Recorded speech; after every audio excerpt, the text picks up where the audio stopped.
ముగించుకుందాం. ఓకే. పరిశుద్ధమైన తండ్రి, ప్రేమ కలిగిన దేవ, కుమార్తె ద్వారా నీ కుమారుని విప్లవం ఎలా ఉంటుందో మీరు చెప్పారు. అది ప్రేమ విప్లవము. లోకంలో ఉన్న విప్లవాలకు నీ కుమారుడు ద్వారా జరిగించిన విప్లవానికి చాలా తేడా ఉంది తండ్రి.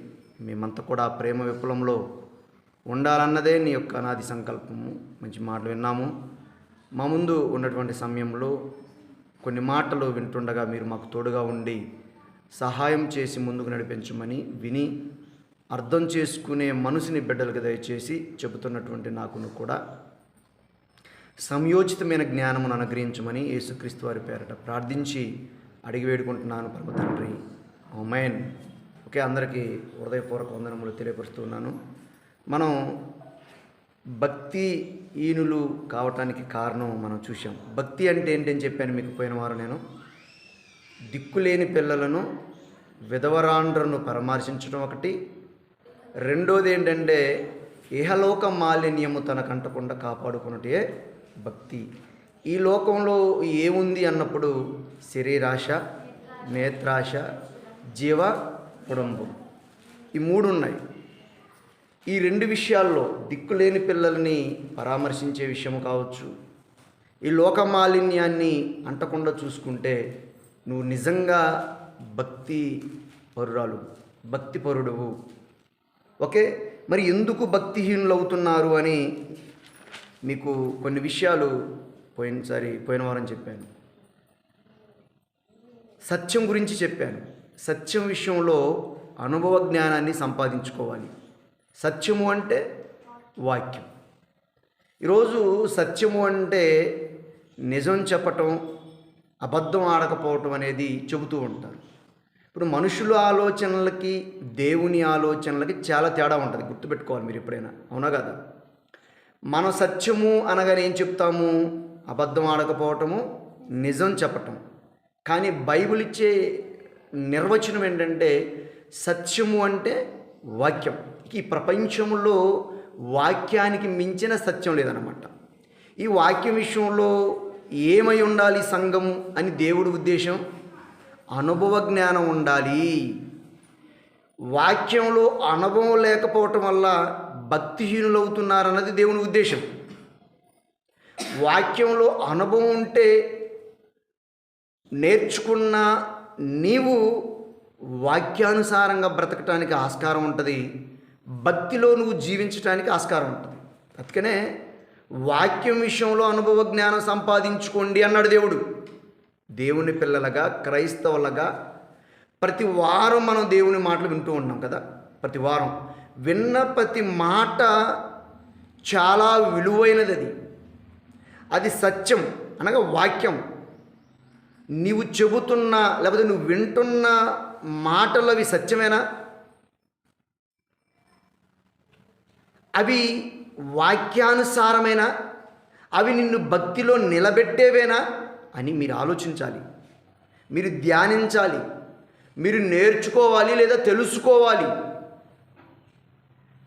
నువ్వు వింటున్న ప్రతి మాట నువ్వు సత్యము అనుకుంటే పొరపాటది. అందుకే సత్య విషయంలో ఏముండాలి? అనుభవ జ్ఞానం ఉండాలి. ఎందుకు అంటే భక్తిహీనులు అవుతాం. ఎందుకు భక్తిహీనులు అవుతాము? ఎవరైనా అయ్యారా బైబిల్లో భక్తిహీనులు అంటే?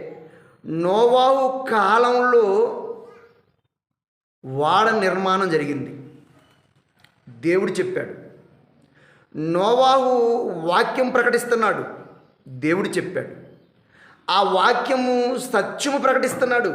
ఏమని ప్రకటించాడు నోవాహు? చెప్పగలుగుతారా? ఏం ప్రకటించాడు? వాడ తయారు చేశాడు. ప్రజలకి ఏమని ప్రకటించాడు? అందరూ కూడా ఏం చేయాలి? ఇప్పుడు ఆ వాడలోనికి రావాలి. ఎందుకు రావాలి వాడలోనికి? ఎందుకు రావాలి? రక్షింపబడటానికి. వాడలోకి రాకుండా వాడ బయట ఉంటే రక్షింపబడరు. ఎందుకు? జలప్రళయము దేవుడు రప్పించబోతున్నాడు. ఎవరి కొరకది? భక్తిహీనుల కొరకు. ఎందుకు? వారు ఏం చేశారంటే తినుచు, త్రాగుచు, పెళ్లి చేసుకోవటం, పెళ్లికి ఇవ్వటం. ఈ నాలుగు తప్పు కాదు. కానీ తిండిచ్చిన దేవుణ్ణి, నీళ్ళిచ్చిన దేవుణ్ణి వీళ్ళు మరిచిపోయారు. వివాహము అన్ని విషయములలో ఘనమైనది అన్నాడు కదా, అవునా కదా? మరి వివాహం అన్ని విషయంలో ఘనమైనదని దేవుడే చెప్పి వివాహం చేసుకుంటే, పెళ్ళికిస్తే తప్పేంటి అంటే, ఇచ్చిన దేవునిని ఏ ఉద్దేశము ద్వారా దేవుడు చెబుతున్నాడో ఆ దేవుణ్ణి మరిచిపోయి ఇష్టానుసారంగా బ్రతుకుతున్న ప్రజలకి ఇదిగో నోవాహు సువార్త ప్రకటిస్తున్నాడు. అంటే వాక్యం ప్రకటిస్తున్నాడు, అంటే సత్యము చెబుతున్నాడు. ఈ సత్యానికి చెవినివ్వలేదు వాళ్ళు. కనుక వాళ్ళు ఏమైపోయారంటే వాక్యంలో అనుభవ జ్ఞానం సంపాదించుకోలేకపోయారు. కనుక ఏమైపోయింది, భక్తిహీనుల మీదికి జలప్రళయము రావటం జరిగింది. అందరూ కూడా నాశనమైపోయారని మన బైబిల్లో చదువుతాం. కనుక వాక్యం విషయంలో ఏముండాలి? ఇప్పుడు అనుభవం ఉండాలి. ఇంకొక మాటని చూద్దాం. భక్తిహీనులు అవటానికి కారణం ఏంటనేది మరొక మాటను మనం చూద్దాం. తిమోతికి రాసిన 2వ పత్రిక, మీరు త్వరగా చదవండి. తిమోతికి రాసిన, మీరు చదవండి, నేను బైబిల్ తినగానే 2వ తిమోతి పత్రిక 2వ అధ్యాయము 16వ వచనం చదువుదాం మనం పర్ఫెక్ట్గా. అపవిత్రమైన ఒట్టి మాటలు అంటారు చూడండి. మాటలలో అపవిత్రత బాగా గుర్తుపెట్టుకోవాలి. ఒట్టి మాటలు, ఇవి పనికి రాని మాటలు. బాగా వినాలి మీరు ఈ మాటలు. సమాజంలో ప్రతి నోట వాడుతున్న మాటలు ఎలా ఉన్నాయి? ప్రతి క్రైస్తవుడు, ప్రతి మనిషి భక్తిహీనులు అవ్వటానికి కారణం ఏంటి? భక్తిహీనులకి పరలోకం లేదు. ఇది బాగా గుర్తుపెట్టుకోవాలి. ఈ లోకము అశాశ్వతము. ఏదో ఒక రోజు ఈ లోకాన్ని విడిచిపెట్టి మనం వెళుతున్నాము అంటే వెళ్ళిన చోట సుఖం ఉండాలి మనకి. అది పరలోకం అయి ఉండాలి. లేదా ముందుగానే మనం వెళ్ళిపోతే అది నెమ్మది పొందే స్థలం అయి ఉండాలి తప్ప భయంకరమైన, అది నరకమై వేతనకరమైన స్థలమై ఉండకూడదు. ప్రియమైన దేవుని పిల్లారా, అందుకే దేవుడు ముందు జాగ్రత్తలు చెబుతున్నాడు. ఆయన అందుకే ముందు జాగ్రత్తలు చెప్తున్నాడు. అపవిత్రమైన ఒట్టి మాటలకు నువ్వు ఏమవ్వాలి తెలుసు? విముఖుడువై ఉండుము. అట్టి మాటలాడువాడు మరీ ఎక్కువగా భక్తిహీనులవుదురు అన్నాడు. చూడండి, ఆయన ఎంత బాగా చెప్తున్నాడండి మాట. అమ్మా, ఎంత ఒక్కొక్కరు మాట్లాడుతూ ఉంటారు. వీడికి నసబోసారంటరా, ఏంది పోసారు? నస పెట్టలా మాట్లాడుతూ ఉంటారు. వసబోసారేంటారని చెప్తుంటారు. మాట స్టార్ట్ అయిందంటే ఎండింగ్ ఉండదు అలాంటి వాడికి. నేను ఒకరిద్దరిని చూశాను అలాంటి వాళ్ళకి చాలా దూరంగా ఉంటాను నేను. వస్తే వెళ్ళిపోరు, వస్తే ఏదో 2 మాటలు మాట్లాడి వెళ్ళిపోరు. సోది కబురు ఏడంటాం మనం. ఆ సోది మాటలు ఈయన టైం ఎప్పుడో అయిపోయింది. ఏమండి, కొంతమంది మాట్లాడితే, అందుకనే విస్తారమైన మాటలు ఏముంటుందని చెప్పాడు దేవుడు. దోషం మాటలు ఎలా ఉండాలంటే ఉప్పు వేసినట్లుగా ఉండాలన్నాడు. ఉప్పు ఎంత వేస్తాం? కొద్దిగా, తగుమాత్రంగా ఉంది కదని చెప్పేసి ఇంత గుప్పెడు పట్టుకొని వేస్తామా ఏంటి కూరలో? జస్ట్ టేస్ట్ కొరకు. ఇప్పుడు ఆ టేస్ట్ కాదు కదా, ఉప్పే బంద్ చేయని అన్నాడు. బీబీలు పెరుగుతున్నాయి. ఉప్పు వల్ల చాలా ప్రమాదం ఉంది. అసలు ఉప్పే వాడొద్దంటున్నారు. అర్థమవుతుందా? తగు మాత్రం అంటే కొంచెం, నీ మాటలు కూడా కొద్దిగా ఉండాలన్నాడు. ఇక్కడ అపవిత్రమైన ఒట్టి మాటలు మాట్లాడేవారు ఎలాంటి వారంట? భక్తిహీనులు. ఆలోచించి మాట్లాడాలి. నేను గత 2-3 వారాల క్రితం ఒక విషయం చెప్పాను. మన గురించి మనం మాట్లాడుకోవాలంటే ఎన్నిసార్లు ఆలోచించవచ్చు?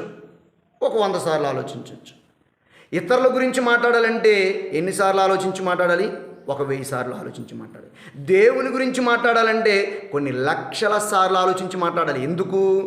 వాక్యం మాట్లాడేటప్పుడు నువ్వు అసత్యమైనవి నువ్వు మాట్లాడావా, ఈ యుగమందేనను రాబోయే యుగమందేనను పాప క్షమాపణ లేదని చెప్పిన మాటని ఎంతగా ఆలోచించి చెప్పాలి. వాక్యాన్ని మీకు చెప్పేటప్పుడు ఏదో ఉంది కదని ఓదరగొట్టేసి, ఏదో నాకు వచ్చేసి కదని ఒక వచ్చినని పట్టుకొని బోరుగుదేవనుకోండి, ఆ వాక్యంలో ఏమైనా తప్పు దొరిలిందనుకోండి, నా పని పటాస్. నేను తప్పు చెబితే నా పని అయిపోద్ది.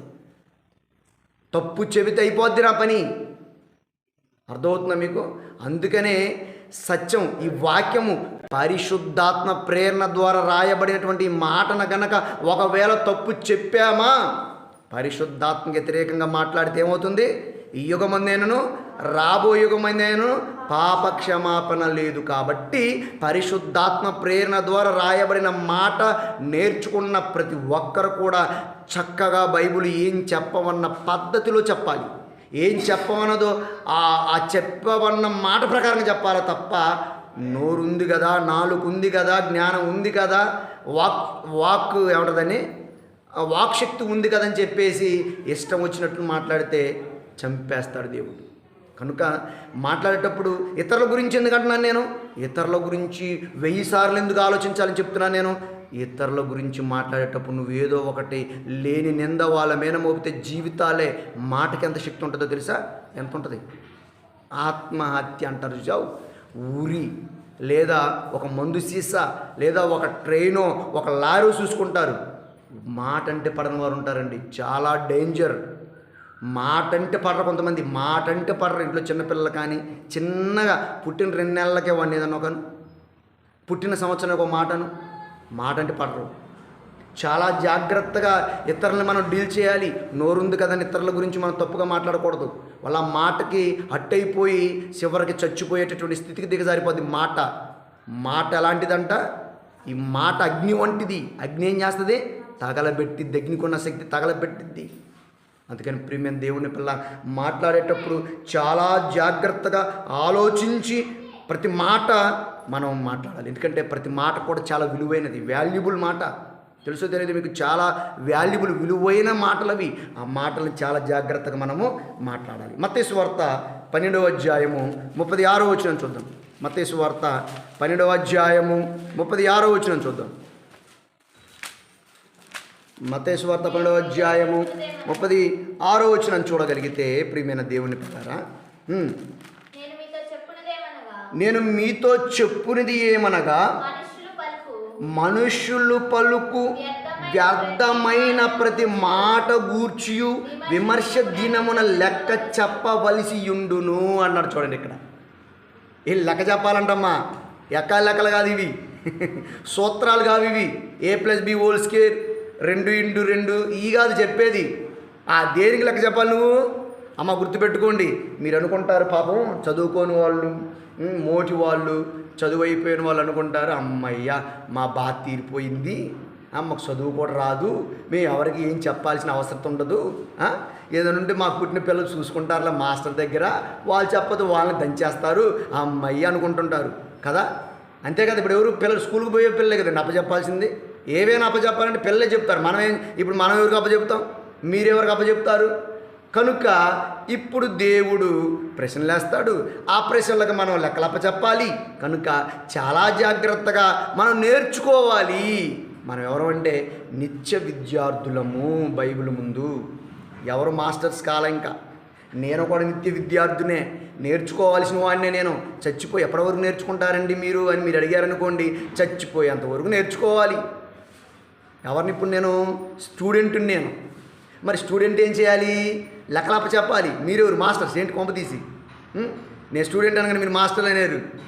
కూర్చున్న వాళ్ళకి అధికారాలు ఎక్కువ ఉన్నాయి కొన్ని సంఘాల్లో, మీకు తెలియదు. అయ్యారు జస్ట్ ఇగో 15 మినిట్స్లో నువ్వు వాక్యం చెప్పాలి. 15 మినిట్స్ దాటి 16 మినిట్స్, 1 మినిట్ ఎక్కువైనా కానీ బాగోదు, పద్ధతి ఉండదు. ఇగో సంఘాల్లో నేను చెప్పించేయాలి, పాట పలానాళ్ళకి ఇవ్వాలి, మెసేజ్ పలానాళ్ళకి ఇవ్వాలి. ఏమనుకున్నావు మరి? అయ్యగారు నేను చెప్పించేయాలి నువ్వు అని ఆర్డర్లు వస్తూ ఉంటాయి. మీకు తెలుసా? మీకు తెలియకపోతే తెలుసుకోండి, తప్పులేదు. కనుక ఇప్పుడు నేను స్టూడెంట్ అయినప్పుడు మీరెవరు? స్టూడెంట్సే. ఏం చేయాలి ఇప్పుడు మనం? విమర్శ దినం అంటే తీర్పు దినం అన్నాడు కదా అక్కడ. అది యేసుక్రీస్తు వారు 2వ రాకడలో వచ్చినటువంటి దినం, తీర్పు దినం. అది విమర్శ దినమున ఏం చేయాలంట? ఈ దేనికి లెక్క? ప్రతి వ్యర్థమైన మాట అంటున్నాడు. చూడండి ఇక్కడ. మరి వ్యర్థమైన మాట అంటే ఏంటో మీకు ఎవరికైనా అర్థమైందమ్మా? చెప్పగలుగుతారు ఎవరైనా? అయ్యగారు ఇగో ఇది వ్యర్థమైన మాట అని చెప్పండి ఒకసారి. ఎవరు చెప్తారు? వ్యర్థమైన మాట అంటే ఎవరైనా చెప్తారా? బూతులు ఒకటే వ్యర్థమైన మాట అనుకుంటున్నారా? ఇక మన దృష్టిలో ఇక అనకూడని బూతు మాటలు ఉన్నాయి కదండి, ఆ మాటలే వ్యర్థమైన మాటలు అనుకుంటున్నారా? అనుకుంటున్నాను. కొంతమంది ముసలమ్మ ముచ్చట్లు పెడుతూ ఉంటారు. ఆ మాట కూడా బైబిల్లో కనబడుతూ ఉంటుంది. ఏమండి, ఏం పెడతారండి వాళ్ళు? ముసలమ్మ ముచ్చట్లు పెడుతూ ఉంటారు. ముసలమ్మ ముచ్చట్లు ఎందుకన్నాడు ఆయన? ఇక కూర్చొని ముసలోళ్ళు కానీ వయసోళ్ళు కానీ కూర్చొని ఈరోజు దేశంలో ఏ పార్టీ గెలిచిద్దంటావు? వీళ్ళకి ఎందుకండి? వాళ్ళ రానోళ్ళకి కూడా ఏం పని చెప్పు. వాళ్ళని కాదు, అసలు వీళ్ళకేంది? ఏ పార్టీ గెలిస్తే ఏంటి, ఎవరు గెలిస్తే ఏంటి, నీకేం పని? ఆడు కూర్చొని ఆ ముసలోళ్ళు ఇద్దరు కూర్చుంటారు. కూర్చొని ఏం చేస్తారంటే, కోడలో బో పెట్టలేదమ్మా ఈరోజు. ఎవరు? కోడలో బో పెట్టలేదమ్మా ఈరోజు. నన్ను ఈ మాట అన్నదమ్మా, నా కొడుకు రాగానే చెప్పాలి. పక్కా ఉన్నాడు, నీ కొడుకు చెప్పే అంటది. నా కొడుకు వచ్చినాక చెప్తా. చెప్పిన తర్వాత ఆ కొడుకు పోయి కోడని దబాయిస్తాడు. వాళ్ళిద్దరికి ఏమైపోద్ది? గొడవ పడుతుంది. నా తల్లికి నువ్వు అన్నం పెట్టలేదంట, అన్నం పెట్టట్లేదంట, నువ్వు ఆ మాట అన్నవంట, ఈ మాట అన్నవంట. ఏమంటే ఒకటి చెప్పనా మీకు ఒక విషయం, దేవుని గురించి తప్ప, ఒకటి గుర్తుపెట్టుకోండి, ఒకటి దేవుని గురించి తప్ప, రెండోది కూడా చెప్తాను. మన అవసరత, మనం పని చేసుకునేటప్పుడు, మన ఉద్యోగం చేసేటప్పుడు, మన బ్రతుకు తెరువు కొరకు మనం చేసేది తప్ప మిగతా నువ్వు ఏది మాట్లాడినది వ్యర్థమే. ఉద్యోగం అడిగిపోతావు, సొల్లు కబుర్లు అన్నీ పెడుతూ ఉంటారు. పెట్టొద్దు. నీకు ఏ అవసరం ఉంది పని కాడ? నువ్వు చేసే పని దగ్గర ఏ మాట అవసరం ఉంది, ఏ మాట మాట్లాడాలి, ఏ మాట కొరకు మనం మాట్లాడాలి? మన ఉద్యోగంలో ఉన్నాం కదా, మన పనిలో ఉన్నాం కదా, మన చదువులో ఉన్నాం కదా, అదే మాట్లాడాలి. బైబిలే మాట్లాడాలి. ఇంతకు మించి నువ్వు సోది మాటలు ఏది మాట్లాడినా అది వ్యర్థమైన మాటే. ఆ మాటకు నువ్వేం చెప్పాలి? లెక్క చెప్పాలి. నోరిచ్చింది దేవుడు, నాలుగిచ్చింది దేవుడు, మాట ఇచ్చింది దేవుడు. ఎందుకో తెలుసా? నీ నోటి మాటలతో, అది పాటలా మాటలా, నన్ను నువ్వు మయమపరచటానికి మాత్రమే నేను నీకు నోరిచ్చాను రా. నువ్వేం చేస్తున్నావు? భూమి మీదకి వచ్చి ఊదర కొట్టేస్తున్నావు, సొల్లు మాటలు మాట్లాడేస్తున్నావు, సోది మాటలు మాట్లాడుతున్నావు, వ్యర్థమైన మాటలు మాట్లాడుతున్నావు. అరే బిడ్డా, వ్యర్థమైన మాట నువ్వు మాట్లాడుతున్నావు కదా, తీర్పు దినం ఒకటి ఉంటుంది. తీర్పు దినం రోజు ఏం చేయాలో తెలుసా? లెక్క అప్పచెప్పాలి కాబట్టి తప్పుడు చెప్పకూడదు. అందుకని జాగ్రత్త భూమి మీద. ఓహో, నా ప్రభువు నన్ను లెక్కలు అడుగుతాడు. అడిగినప్పుడు అవి ఏ లెక్కలంటే మాటల లెక్కలు.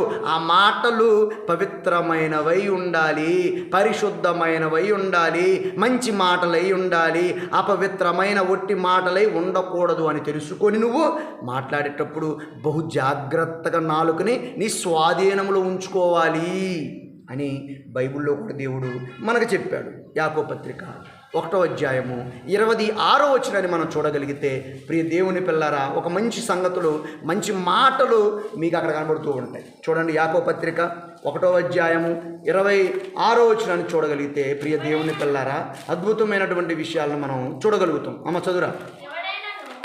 ఎవడైనను, చాలా జాగ్రత్తగా వినాలి, ఎవడైనను నోటికి కళ్ళెము పెట్టుకొనక. అసలు కళ్ళెం దేనికి పెట్టాలి అమ్మ? కళ్ళెం దేనికి పెడతారా తెలుసా? గుర్రానికి పెట్టాలి కళ్ళెం. దేనికి పెట్టాలి? గుర్రానికి పెట్టాలి. ఇప్పుడు దేనికి పెట్టుకోమన్నాడు ఆయన? నోటికి పెట్టాలంట కళ్ళెం. కళ్ళెం అంటే ఏంటిరా? నిజంగా గుర్రాన్ని తెచ్చే కళ్ళని మిమ్మల్ని తరించుకోమన్నాడు అర్థం. మాట్లాడేటప్పుడు జాగ్రత్తగా మీరు ఉండండి, ఆచితూచి మీరు మాట్లాడుకోండి. ఇష్టం వచ్చినట్టు నువ్వు మాట్లాడకూడదు, ఇష్టం వచ్చినట్లుగా నువ్వు ప్రవర్తించకూడదు. ఒక సిస్టమ్ ఉంటుంది, ఒక పద్ధతి ఉంటుంది. నోటికి కళ్ళెం పెట్టుకోవడం అంటే ఏంటి? దేవుడు తినేటప్పుడు గొంతుకి కత్తి పెట్టుకోమన్నాడు. గొంతు కోసేసుకోవటమేనా? చికెన్ మటన్ చూసి, బిర్యానీ చూసి, గిన్నె బిర్యానీ చూసేసి గొంతు కత్తి పెట్టుకొని వెంటనే అది నోట్లకు పోద్దేమో అని చూసి గొంతు కోసుకోమనా అర్థం? అంటే కాదు. తినేటప్పుడు చాలా జాగ్రత్తగా తగు మాత్రంగా తినండి, మంచి పదార్థాలని తినండి అని చెప్పడం ఉద్దేశం. ఇక్కడ ఏమన్నాడు? కళ్ళెం పెట్టుకోవడం అంటే ఏంటి అర్థం? నువ్వు మాట్లాడేటప్పుడు చాలా జాగ్రత్తగా మాట్లాడాలి. ఇష్టం వచ్చినట్లుగా నువ్వు ప్రవర్తించకూడదు, ఇష్టం వచ్చినట్లుగా నువ్వు మాట్లాడకూడదు. జాగ్రత్త కలిగి ఉండండి అని అర్థం. నోటికి ఏం పెట్టుకోవాలి? ఇప్పుడు కళ్ళెం పెట్టుకోమన్నాడు. నోటికి కళ్ళెం పెట్టుకొనకంటే పెట్టుకోండి అని అర్థం. తన హృదయమును మోసపరుచుకొనుచు అన్నాడు. చూడండి, హృదయాన్ని ఏం చేస్తున్నాడు? మోసం చేసుకుంటున్నాడు. వ్యర్థమైన మాటలు మాట్లాడటం వల్ల, అనవసరమైన మాట్లాడటం వల్ల దేవుని మాటలను పక్కకు పెట్టి, ఏమంటే దేవుని మాటలను పక్కకు పెట్టి అనవసరమైనవి, వ్యర్థమైనవి, అపవిత్రమైనవి ఏం చేస్తున్నాడు మాట్లాడతారు. కనుక ఇదిగో నీ నోటికి ఏం చేయాలి తెలుసా? కళ్ళెం పెట్టుకో. నా గురించి, నా కార్యక్రమాల గురించి, నా పనుల గురించి మాట్లాడు అని దేవుడు చెప్తున్నాడు. అవి మాట్లాడుకోకుండా ఏమంటే ఇష్టం వచ్చి నువ్వు మాట్లాడితే నువ్వు ఇప్పుడు ఎవరవు? నువ్వు భక్తిహీనుడవు, భక్తిహీనురాలవు. మరి భక్తిహీనులకు పరలోకం ఉంటుందమ్మా? పరలోకం ఖచ్చితంగా ఉండదు. మలాకి గ్రంథము 3వ అధ్యాయము 6వ వచనం 16వ వచనం మనం చూద్దాం. మలాకి గ్రంథం ఎక్కడ ఉండో తెలుసమ్మా మీకు? లాస్ట్ పుస్తకం అయినది పాత నిబంధన గ్రంథంలో లాస్ట్ పుస్తకమైన లాస్ట్ అధ్యాయము 16వ వచనాన్ని మనం చూస్తాం. లాస్ట్ అధ్యాయం కాదు, 3వ అధ్యాయం చూద్దాం. 3వ అధ్యాయము 16వ వచనం. అప్పుడు యెహోవా యందు భయభక్తులు గలవారు ఒకరితో ఒకరు మాట్లాడుకొనుచుండగా యెహోవా చెవియొగ్గి ఆలకించును. అంటే మనం మాట్లాడే ప్రతి మాట దేవుడు వింటాడు. అది అర్థమైన మాట అయినా సరే, అపవిత్రమైన మాట అయినా సరే, ఒట్టి మాటలైనా సరే, పనికిరాని మాటలైనా సరే, అనవసరమైన మాటలైనా సరే, ఇవన్నీ కూడా నేను వింటాను. అండర్లైన్ చేసుకోండి, ఆ మాట అండర్లైన్ చేసుకోండి. 16వ వచనంలో మాట అండర్లైన్ చేసుకోండి. ఎందుకు? అప్పుడు యెహోవా యందు భయభక్తులు గలవారు ఒకరితో ఒకరు మాట్లాడుకొనుచుండగా వింటారంట. ఏం మాట్లాడుకుంటారు నా పిల్లలు? నా గురించి ఏమైనా మాట్లాడుకుంటారా? నా గురించి ఏమైనా సమాజానికి చెబుతారా? నా గురించి ఏమైనా పనికొచ్చేవి మాట్లాడతారా? ఒక ఆత్మనైనా రక్షిస్తారా? ఒకరికైనా నా మాటలు చెప్పి వారిని దేవుని సన్నిధికి నడిపించి. చాలామంది ప్రియ దేవుని పిల్లరా, సంఘాలలో స్వార్థం పెరిగిపోతుంది, సంఘాలలో కుళ్ళు పెరుగుతుంది. వద్దు, అది మనకు ప్రమాదం. అది పరలోకం ఇంపార్టెంట్. కానీ 4 రోజులు బ్రతికే ఈ జీవిత కాలానికి ఎందుకు ఈ స్వార్థము, ఎందుకు ఈ కుళ్ళు, ఎందుకు ఈ తంత్రం, ఎందుకు ఈ పనికి రాని విషయాలు చెప్పండి ప్రియమైన దేవుని పిల్లరా. చాలా బాధపడుతూ ఉంటాను. కొన్ని సంఘాల్లో ఉన్నటువంటి వారు కొన్ని సంఘాలకి ఏదైనా కొంతమంది వ్యక్తులకి ఏదైనా చేస్తున్నా కానీ, కొంతమంది వ్యక్తులకి ఏదైనా మంచి జరుగుతున్నా కానీ ఏమండి వారవట్లేదు ప్రియమైన దేవుని పిల్లరా. ఏం దేవుని పిల్ల అంటారు వీళ్ళని? దేవుని పిల్ల అంటే ప్రేమ. మనం ఏమైపోయినా పర్వాలేదు, మనకు లేకపోయినా పర్వాలేదు, మన సహోదరులు క్షేమంగా ఉండాలి, బాగుండాలని కోరుకోవాలండి. నువ్వు రూపాయి పెట్టకపోయినా వాళ్ళ క్షేమాన్ని కోరుకో, వాళ్ళ కోసం నువ్వు ప్రార్థన చేయి. స్వార్థాలు, కుళ్ళులు. దేవుడేమో ఆయన ఆశ చూడండి, పరలోకంలో ఉండిపోయి కింద ఉన్నటువంటి పరిశుద్ధులైనటువంటి దేవుని పిల్లైనటువంటి సంఘమైనటువంటి వారి కోసం ఆలోచిస్తున్నాడు. ఏం చెప్పుకుంటారు ఈరోజు? నా గురించి ఏం మాట్లాడతారు? నా గురించి ఇతరులకు ఏం చెబుతుంటారు? నా పిల్లలు నా గురించి మాట్లాడుతుంటే ఇదిగో నేను ఆనందపడిపోవాలి, నేను సంతోషపడిపోవాలి అని ఆయన ఆలోచిస్తున్నాడు.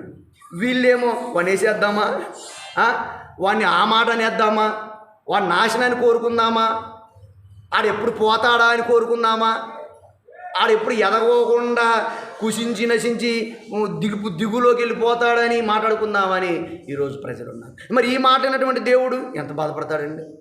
ఎంత బాధపడతాడు? తండ్రి ఏమో ఇలా కోరుకుంటుంటే, పిల్లలేమో ఇలాంటి మాటలు మాట్లాడుతుంటే దేవునికి సంతోషం ఎక్కడ ఉంటుందండి? తండ్రికి సంతోషం ఎక్కడ ఉంటుందండి? నువ్వు భక్తిహీనురాలు అయిపోయి, నువ్వు భక్తిహీనుడు అయిపోయి నువ్వు నరకానికి వెళ్ళిపోతుంటే తండ్రి బాధపడ్డ ప్రియమైన దేవుని పిల్లలు ఆలోచించేయండి. ఒకసారి ఆలోచించండి అమ్మ, మీరు ఒకసారి ఆలోచించండి. అందుకని మనం మాట్లాడేటప్పుడు ఏమండి చాలా జాగ్రత్తగా మాట్లాడండి. ఎందుకంటే ప్రతి మాట కూడా రాసుకుంటాడు తెలుసు ఆయన గ్రంథంలో. ఒక మాట చూద్దామా? ముందు ఒక మాట చూద్దాం. ఒక మాట ఇందాక ఒక చెప్పే కదా, కొలసి పత్రికలో ఒక మాట, అది చదివిన తర్వాత ముందుకు వెళ్ళిపోదాం. కొలసికి రాసి పత్రిక 4వ అధ్యాయం 6వ వచనంలో, కొలసి పత్రిక 4వ అధ్యాయము 6వ వచనంలో ఒక మాట చదువుతాం. చదవండి. కొలసి పత్రిక 4వ అధ్యాయము 6వ వచనం ఒక మాట చదువు. ప్రతి మనుష్యునికి ఎలాగూ ప్రత్యుత్తరం ఇవ్వవలెనో అది మీరు తెలుసుకున్నట్టుకై మీ సంభాషణ ఉప్పు వేసినట్లు ఎల్లప్పుడూ రుచిగా ఉండాలంటున్నాడండి. కొంతమంది మాట్లాడుతుంటే అక్క మాట్లాడుతుంటే వినాలనిపిస్తుంటుంది అంటుంటారు. తెలుసో తెలియదు మీకు? ఆ అమ్మ మాట్లాడుతుంటే వినాలనిపిస్తుంది అంటారు, ఆ తమ్ముడు మాట్లాడుతుంటే వినాలనిపిస్తుంది అంటారు. విన్నారా మీరు ఎప్పుడైనా ఈ మాట? విన్నారమ్మా? ఉప్పు వేసినా రుచి వచ్చేది కూరలో. ఉప్పు వేసినా అప్పుడప్పుడు ఉప్పు తినకూడదంటే పెరుగులో, ఉత్త పెరుగు తింటుంటే రుచి అంటే ఉప్పు వేస్తే ఎలా ఉంటుంది? ఇప్పుడు రుచిగా ఉంటుంది కదా. మరి నీ మాట నువ్వు మాట్లాడుతుంటే అది కఠినంగా ఉండకూడదు. నువ్వు మాట్లాడుతుంటే అది అవతల వాళ్ళని ఇబ్బంది పెట్టేదిగా ఉండకూడదు. నువ్వు మాట్లాడుతుంటే అది అరుచిగా ఉండకూడదు. ఉప్పు వేసినట్టు రుచిగా ఉండాలి మన మాట. ఆయన చెప్తున్నాను, నేను చెప్పట్లేదు. నేను చెప్తున్నానా? ఎవరు చెప్తున్నారు? ఎవరు చెప్తున్నారమ్మా? దేవుడు ఏంటయ్య గారు మీరు ఏమైనా చూసినట్టు చెప్తున్నారు అనుకునేరు, కొంప తీసి నా మీదకి వేసి నిందలో. నాకే ఉప్పు వేసినట్టు ఎలా ఉండాలి? రుచిగా ఉండాలంటే తగు మాత్రంగా ఉప్పు వేస్తాం. మన మాటలు కూడా తగు మాత్రంగా ఉండాలి. కొద్దిగా మాట్లాడండి, ఎందుకు అంత సొల్లు? మనం ఎక్కడ ఉన్నా కానీ ఎందుకు కొద్దిగా మాట్లాడటం? ఆ మాట ఆచితూచి, అది మాట్లాడే మాటనా? మాట్లాడదామా? మాట్లాడదాం. ఇది అవసరమైన మాటనా? మాట్లాడదాం. లేదా సరే నోరు కప్స్. కొంతమంది ఎవరైనా ఏదన్నా అన్నారనుకోండి, మనం మాట్లాడకపోతే తప్పు చేసినట్టే. ఏంటి? ఇక మీరు మీ ఉదాహరణకి మీరే ఉన్నారనుకోండి, నన్ను ఒక 2-3 మాట్లాడుతున్నారనుకోండి, అప్పుడు నేను సైలెంట్గా ఉన్నాననుకోండి, ఇతను తప్పు చేయబట్టే సైలెంట్గా ఉన్నాడు అనుకుంటారు కదా. ఎందుకు అలాంటి వాళ్ళు జోలికి పోయి యేసుక్రీస్తు అని నిన్న అన్నారు, మీరే చెప్పండి. ఇప్పుడు ఉదాహరణ మనకి యేసుక్రీస్తే. మనం ఎవరో భూమి మీద ఉన్న వాళ్ళ గురించి ఎందుకు మనం మాట్లాడుకోవటం పని లేక? యేసుక్రీస్తు గురించి మనం మాట్లాడుకోవాలి. ఈ యేసుని ఎన్నెన్ని మాట్లాడినారు మీరే చెప్పండి. ఒక 2-3 మాటలు చెప్పండి అమ్మ, కొంచెం దయచేసి చెప్పండి. ఒక 2 మాటలు.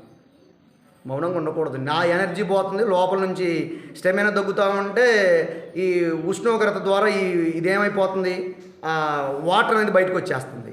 అప్పుడు నాకు కొంచెం ఎట్నో నా శరీరం సహకరించట్లే. మీకేమైంది? కొంచెంసేపు కూర్చున్నారుగా, ఏం కాదు చెప్పండి. యేసుక్రీస్తు వారిని ఏమన్నారు తెలుసా? దెయ్యం పట్టిన వాళ్ళు అన్నారండి, పాపులకి స్నేహితుడు అన్నారండి, తాగుబోతోడు అన్నారండి, తిండిపోతోడు అన్నాడండి యేసుక్రీస్తుని. అవమానిస్తున్నారని ఉంది బైబిల్లో. సెలవు సందర్భంలో ఒక మాట మాట్లాడా? తప్పు చేసేవాడైనా ఆయన? నాలో పాపం అంటే మీలో ఎవడైనా స్థాపించనని సవాలు విసిరినవాడు యేసుక్రీస్తు. మనం అనగలుగుతామా? బక్కమంతుడు నేను నాలో తప్పు పాపం ఉంటే మీలో చూపించండి అన్నారనుకోండి, నేను ఏం చేస్తాను అక్కడ ఉన్న వాళ్ళు? అరే నేను చూపిస్తాను, ఆ బాధారు నేను చేసావు, ఆ వీధుల్లో ఏం చేసావు నేను చూపిస్తాను అంటారు. మీరెవరైనా అన్నారనుకోండి, ఇక్కడ అందరు చేతులు ఎత్తుతారు. అప్పుడు ఆ అమ్మతో ఎంత బూతులు వదిలేవు నువ్వు, అవునా కాదా? కానీ యేసుక్రీస్తు నామని వాళ్ళూరులో నిలబడి అంటున్నాడు ఆయన. వాళ్ళూరులోనే నిలబడి సవాలు విసురుతున్నాడు యేసుక్రీస్తు. ఆయనలో ఏ పాపం లేకపోయాడా కానీ. గొర్రె పిల్ల మౌనంగా ఎలా ఉంటుందో, వధించు గొర్రె పిల్ల ఏ విధంగా మౌనంగా ఉంటుందో యేసుక్రీస్తు కూడా అలా మౌనంగా ఉన్నాడండి. మౌనంగా ఉన్నాడు. ఒక్క మాట ఎదురు మాట తప్పు లేకపోయినా ఒక్క మాట ఎదురు మాట్లాడిన వాడే పవిత్రుడు, పరిశుద్ధుడు. అంతేగాని వాళ్ళు ఎవరు అనుకుంటారు, వీళ్ళు ఎవరు అనుకుంటారు. మాట అంటే పట్ల ఈ రోజుల్లో ఒకటంటే 4 మాటలు. ఒక మాట అంటే ఎన్ని మాట్లాడాలి? ఇప్పుడు మనం 4 అనాలి. ఒకసారి ఊస్తే మనం ఎన్నిసార్లు ఉయ్యాలి? తుప్పుకని 4 సార్లు ఉయ్యాలి. అది లెక్క తెలుసా? ఒక దెబ్బ కొడితే 8 దెబ్బలు కొట్టాలి, నలుగురిని పిలిచి 4 దెబ్బలు కొట్టాలి. ఇది రూల్. ఇప్పుడు యేసుక్రీస్తు వారు ఎన్ని కొట్టారు? లెక్కే లేదు. కొరడ దెబ్బలు, ఉమివేతలు, పిడిగుద్దులు, పక్కలో చేతికి బెల్లపు పోట్లు, మేకులు. ఒక మాట మాట్లాడేది మహనీయుడు. ఒక్క మాట, తండ్రి వీరేమి చేయుచున్నారు, వీరు వెరుగురు కనుక వీరిని ఏం చేయాలి? ఇప్పుడు నువ్వు క్షమించు. ఏం చేస్తావు? క్షమించు. ఆయన అన్నాడండి, ఆయన భూమి మీద ఉన్న క్రీస్తు దేవుడు అన్నాడు, క్షమించు. తండ్రి పాప వీళ్ళు ఏం చేస్తాం మీకు తెలియదా? అమాయకుల పాల్జీకోళ్ళు బుద్ధిమంతుల. మనమైతే నేనే ఉన్నాను అనుకోండి ఆ కాలంలో మామూలు కూడా ఇంకా చూసా. మనిషికి క్రీస్తుకి ఎంత తేడా ఉందో ప్రియమైన దేవుని పిల్లలు. అందుకనే మనం మాటల గురించి ఎక్కువ ఎందుకు చెప్తున్నానంటే, నాలుగు చాలా చిన్నది మన అవయవంలో. అదిరదిరి పడుతుందంట. అదిరదిరి మనల్ని అపవిత్రతలోనికి తీసుకొని పోయేది నాలుకే, మాటే. మరి అపవిత్రులకు పరలోకం లేదు కదండి, భక్తిహీనులకు పరలోకం లేదు కదండి. ప్రియ దేవుని పిల్లలు ఆలోచించేయండి ఒకసారి. మీరు ఆలోచించండి ఎంత జాగ్రత్తగా మనం డీల్ చేయాలి. ఇప్పుడు చాలామంది డీల్ చేస్తారు. ఏంటిది? ఏం డీల్ చేస్తారు? బిజినెస్ని, అంతేనా? వ్యాపారాలను డీల్ చేస్తూ ఉంటారు, రాజకీయాలను డీల్ చేస్తూ ఉంటారు, చీకటి డీల్స్ అంటారు వాటిని. కానీ మనం మాట్లాడేటప్పుడు చాలా జాగ్రత్తగా డీల్ చేయాలి. అవతల వ్యక్తి బలహీనురాలా, బలహీనుడా, బలవంతుడా, మనం ఏ మాట మాట్లాడితే అక్కడ చాలా బాగుంటుంది అంటే కూడా ఆలోచించి నువ్వు డీల్ చేయగలగాలి. ఇష్టం వచ్చినట్టు మనం మాట్లాడితే ఏమంటే మనం అపవిత్రులైపోతాం. అపవిత్రులైపోతే భక్తిహీనులైపోతాం. భక్తిహీనులకి పరలోకం లేదు. నోటి నుండి వచ్చే మాట వలన ఎంత డేంజర్ ఉందా, అంత అపాయమా? ఈ ఎండాకాలం 48 డిగ్రీలు ఉష్ణోగ్రత వస్తుంది, 51 వస్తుంది, 50 దాటితే బయటికి వెళ్ళకూడదు. చిన్నలు, వృద్ధులు, యవ్వనులు ఎవరు కూడా జాగ్రత్త అంటున్నారు. పోతే ప్రాణం. జస్ట్ మాట వల్ల ఇంత జాగ్రత్తగా ఉండాలని చెప్తున్నారు. ఎవడైనా ఏయ్ నువ్వు మాట్లాడేది చాలా జాగ్రత్తగా మాట్లాడు, లేకపోతే చాలా ప్రమాదం ఉంది అని చెప్పేవాడు ఎవరు? బైబుల్, క్రైస్తవుడు. మనమే చెప్తాం. ఇది సమాజంలో, ప్రపంచంలో ఎవరు కూడా చెప్పని మాట బైబిల్ చెబుతుంది. క్రైస్తవుడు చెప్పాలి. మాట వల్ల చాలా జాగ్రత్త. నీ టంగు స్లిప్ అవుతుంది. జాగ్రత్త, జాగ్రత్త, జాగ్రత్త. నాలుగు ఉంది కదా, నోరు ఉంది కదా, మాట వచ్చు కదా నీకని ఇష్టం వచ్చినట్టు నువ్వు అపవిత్రమైన ఒట్టి మాటలు నువ్వు మాట్లాడావా, వ్యర్థమైన మాటలు నువ్వు మాట్లాడావా, జాగ్రత్త, చాలా జాగ్రత్త. అందుకని నీ నోటికేం చేయాలి? ఇప్పుడు నోటికేం చేయాలి? ఎందుకు కళ్ళం? కళ్ళం ఎందుకు? కళ్ళం వేస్తే ఇంకేం మాట్లాడతావు? గుర్రానికి కళ్ళం వేస్తే ఎక్కడ పోతుంది? గుర్రానికి కళ్ళం వేస్తే మనిషి స్వాధీనంలో ఉంటుంది తెలుసా మీకు? గుర్రానికి కళ్ళం వేయకుండా కూర్చోండి, నేను ఎక్కడో తీసిపోయి చంపేస్తుంది తెలుసా? నువ్వు సాదుకున్న గుర్రమే. కానీ నోటి కళ్ళం ఉంటే ఇక్కడ ఇది మాట్లాడకూడదు, అర్థమైపోతుంది నీకు ఆటోమేటిక్గా. అంటే కళ్ళం అంటే జాగ్రత్త అని అర్థం. కళ్ళం అంటే ఏంటి? జాగ్రత్త. ఒక మాట చూద్దాం. తిమోతి పత్రిక 4:7 వచ్చి ముగిస్తాను నేను. మీరేమి బాధపడాల్సినటువంటి అవసరం లేదు, ముగిస్తాను. ఓకే, ఇప్పుడు ఏం చెప్పాను? తిమోతి 4:7, మొదటి తిమోతి పత్రిక 4:7 వచ్చి త్వరగా. అపవిత్రములైన ముసలమ్మ ముచ్చట్లు విసర్జించండి అన్నాడు. చూడండి, ముసలమ్మ ముచ్చట్లు ఏం చెప్పాను నేను? అక్కడ ప్రధానమంత్రికి వెళ్తాడా? రాహుల్ గాంధీకి వెళ్తాడా? లేకపోతే ఒకటి చెప్పండి, ఆ బజార్న ఎవరో ప్రియురాలు లేచిపోయారు అనుకోండి, ఎక్కడ తెలిసిద్ది అది? అవసరమా మనకది? మీరు చెప్పండి అమ్మ. ఇప్పుడు ఒకటి బాగా గుర్తుపెట్టుకోండి, మన ఇంట్లో ఇది జరిగిందనుకోండి, ఇలాంటిదే జరిగిందనుకోండి, ఏం చేస్తారు చెప్పండి అమ్మ? మీరు నోరు తెరిచి చెప్పండి, అబద్ధాలు చెప్పకూడదు. మనం ఏం చేస్తారు? మన ఇంట్లో ఇది జరిగిందనుకోండి, మన ఇంట్లో ఒక చెడకార్యం జరిగిందనుకోండి, ఏం చేస్తాం? Pin drop silent. ఎవరికి తెలియకూడదు, ఎవరికి చెప్పకూడదు. వాస్తవం ఇది నేను తప్పు నేను మంచిదే ఇది. మరి ఎక్కడో ఒక కుటుంబంలో జరిగితే మరి అదెందుకు నువ్వు బోరొస్తున్నావు, దరువు కొడుతున్నావు? తప్పు కాదు అది, తప్పు వద్దు. ఏమో నాకు తెలియదంటే వాడు సైలెంట్ నీకు అని వెళ్ళిపోతాడు. ఇక వాడు నసపెట్ట లెక్క ఇక ఒక ప్రశ్న వేస్తే వాడు మొత్తం డొంకంతా లాగుతాడు. అంతే కదమ్మా? అవసరం మనకు చెప్పండి, వద్దు. ముసలం ముచ్చట్లు ఎందుకని విసర్జించండి. ముసలం ముచ్చట్లు అంటే పనికిరాని మాటలే. ఇక్కడ కూర్చున్నామంటే మనం చక్కగా ఏం మాట్లాడుకుంటున్నాం ఇప్పుడు? అమ్మా ఏం మాట్లాడుకుంటున్నాం మనం? ఎంత పవిత్రమైన మాటలే మనం మాట్లాడితే ఇందులో ఒక అపవిత్రమైన మాట వస్తుందా మీ నోటికి? ఏమన్నా నాకేమైనా చెప్తున్నారా? ఆ బజార్న జరిగింది అయ్య గారు, ఈ బజార్ను వాళ్ళు వేసిపోయారు గారు, ఈ బజార్ని వీళ్ళు చచ్చిపోయారు గారు, లేదా ఆ బజార్న ఆ బూతులు అంటుంది అయ్య గారు చెప్తున్నారు నాకేమన్నా మీరు? నేనే మీకు చెప్తున్నాను ఎక్కడ జరిగినాయి? మా ఊర్లో కానీ డ్యూటీ కాడ కానీ ఎక్కడన్నా వాళ్ళు బూతులు ఆడేయి, వీళ్ళు బూతులు ఆడేయి, ఆ మాటలు మీకు ఏం చెప్తున్నాను నేను? మా కాడ ఇది జరిగిందని చెప్తున్నానా? వద్దు. ముసలం ముచ్చట్లు ఇవన్నీ ఎందుకు? ఇప్పుడు ఏముందండి, ఈ నెలంతా రాజకీయ రేపటిన అయిపోతుంది, క్లోజ్.